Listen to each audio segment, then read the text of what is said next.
Hello and welcome to Prequel to the Sequel. My name's Dwayne and today I'm going to be showing you the books that I've gotten recently. First off, I have The Grace of Kings by Ken Liu. It's the first book in the Dandelion Dynasty series. And I don't really know much about this book or this series. The only thing I really know is that it's a fantasy series, and instead of being based on European things, it's mostly like an Asian style. I've heard great things about this from other booktubers, and I'm excited to really check this series out.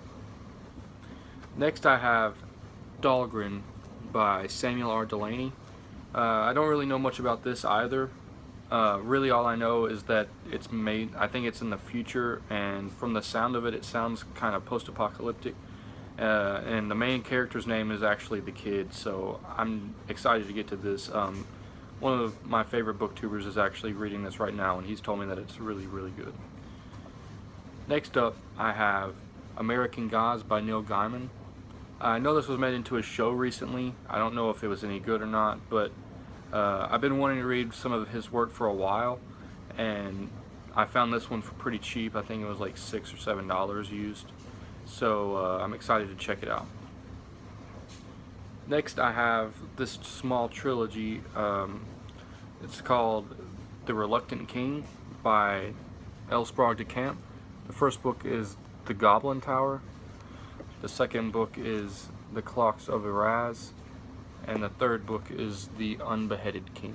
I found these all for like 75 cents each, and the covers really intrigued me, and I've been wanting to expand my fantasy and science fiction horizons and read older books, and I figured this would be right up my alley, especially since they're pretty short, so I should be able to get through them pretty quickly.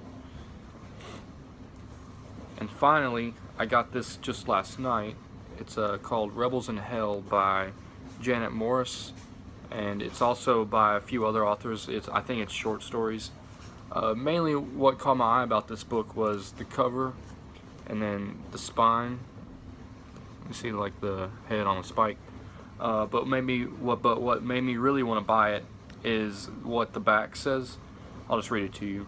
It says, starring Gilgamesh the King and Attila the Hun, Napoleon Bonaparte and the Iron Duke, Julius Caesar, Alexander the Great, and the Devil himself. So I'm thinking it must be short stories about these people in hell, and I just thought that it would be very interesting to see these famous people from history being thrown in together, seeing what they do in hell. I hope you enjoyed this video. I'll see you in the next one.